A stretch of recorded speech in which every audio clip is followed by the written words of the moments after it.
New this morning, President Donald Trump tweeted late last night that amid the coronavirus pandemic, he will be signing an executive order that will temporarily halt immigration. He says this is in response to the coronavirus pandemic and, quote, the need to protect jobs. The executive order could be signed as early as this week, according to the administration official who did not offer any details about whether it had been drafted or where the process stands. Immigration to the U.S. is already functionally shut down. The Trump administration had closed the U.S.-Canada border and started deporting asylum seekers and other migrants on the southern border without due process.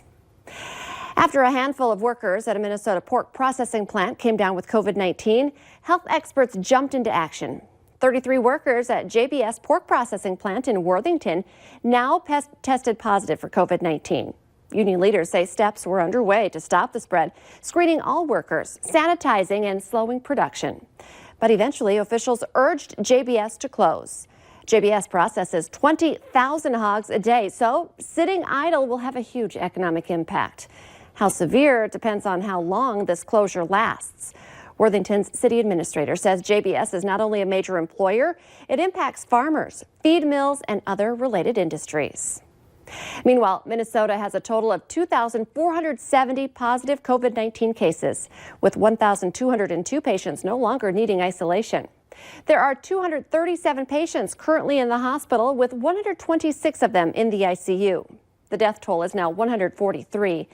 Clay County now has 62 cases, and most other neighboring counties have from 9 to just 1 case.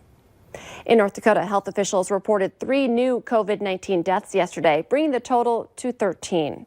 There are now 627 positive cases in the state. 17 people are currently in the hospital. And we've learned the specific numbers coming from a COVID outbreak at LM Wind Power in Grand Forks. 426 tests were performed last Thursday. 99 came back positive. 323 were negative and 4 couldn't be run. There were also 29 positive tests from outside that testing event at the plant, bringing the total number of positive cases associated with LM Wind Power to 128. OSHA officials say they are looking into the facility to determine if standards and regulations were violated. It's now 7 minutes before 7. Let's get a check of that First Alert Storm Team forecast with meteorologist Lisa Green. Hi, Lisa. Hi, good morning. We are starting off our day with a beautiful sunrise here in Fargo. We've got that sunshine between the horizon and the cloud deck that's overhead right now in the region. So something to be aware of is that we will likely lose that sun here shortly once it rises above those clouds. So enjoy it while you can. There are some places getting some cloud cover and even a few areas of snow right now showing up on the radar with some changes happening today. We've got a warm front moving through. And as it does, we'll see some chances for some showers, snow showers this morning with cooler temperatures changing over to some rain showers. Midday for Fargo, likely in that 11 to 2 p.m. time frame, we could see some wet roads and then things kind of quieting down into the later afternoon and evening. But this could be different for you depending on where you are. This morning, some of us already seeing that radar light up overhead. We're looking at the Devil's Lake area, northeastern North Dakota, even down toward the James River Valley. You could see the blue on the map here indicating the potential for some light snow right now. This is especially impacting northeastern North Dakota. You could see Langdon, back west of Cavalier at the moment, up toward Walhalla, and back down toward Michigan, seeing some of those snow showers. Another one west of there. Our temperatures are below freezing, so anywhere where we're getting snow or maybe a little mixed precipitation, you'll want to watch out for some slick spots. Temperatures are into the 20s in eastern North Dakota. Some teens over into Minnesota, where we've been clear all night. Park Rapids, 15 degrees. It's 16 in Bemidji. Fargo's at 25. The wind is light. This is great compared to yesterday's windy weather, especially what we had to deal with out west with those gusts into the 40s. And here's a look at your hourly planner for today. So initially we have a little sun to start, but then we can become more cloudy, some chances for some spotty showers midday in Fargo. And then into the afternoon, that warm front will have passed through. We watch those temperatures really rise. And hopefully we get some sunshine in eastern North Dakota. If you're in Minnesota, you're likely going to spend the afternoon and evening in the clouds. But it's a price to pay to have some nicer weather ahead for your Wednesday. We're looking at some temperatures back into the 50s, even some 60s for many of us for the first time this year. So looking pretty good. And we stay mild, if not a little unsettled, into the rest of the week. Sounds great. Thank you, Lisa.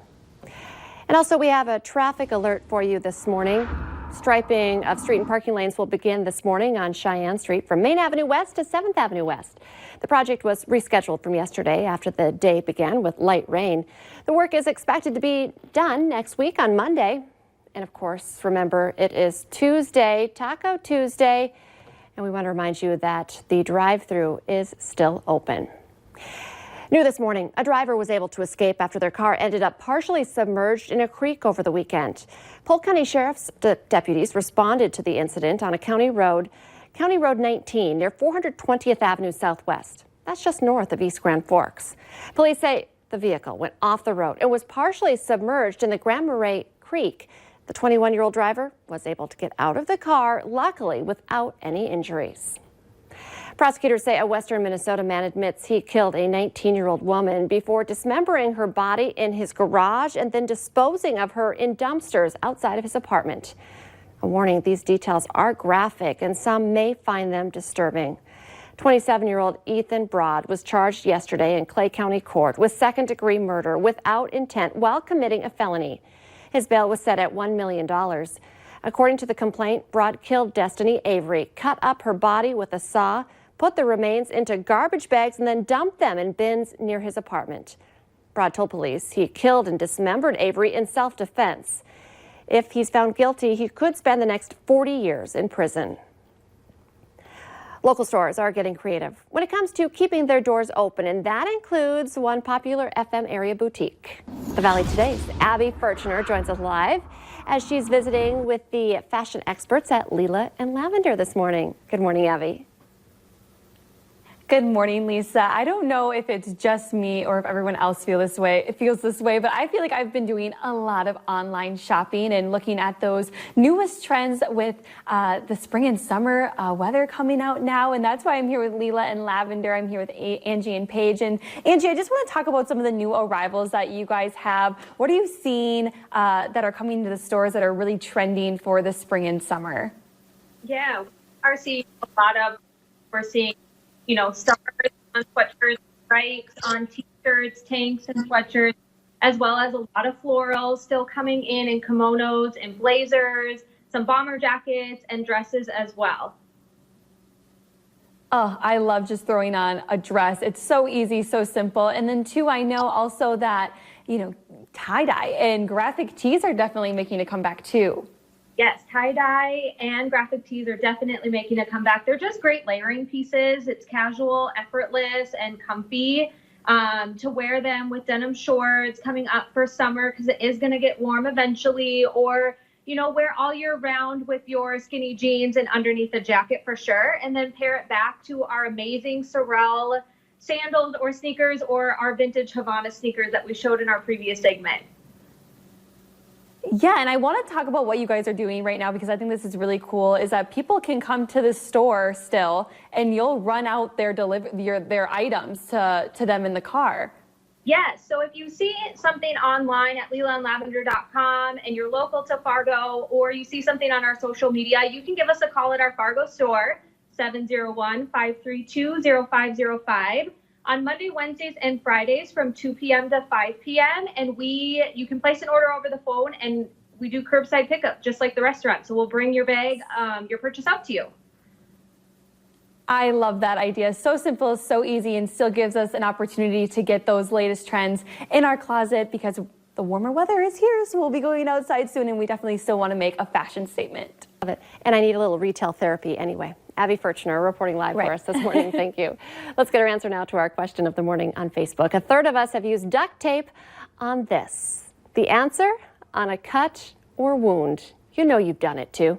You can play along every weekday morning by heading to our Valley News Live Facebook page. Here on the Valley today, we want to thank you for tuning in to watch our coverage, and we want to assure you that we are working hard to make sure you're staying informed during this COVID-19 pandemic. Just head to valleynewslive.com or use our VNL News app. The Valley Today continues right now on the Fargo CW.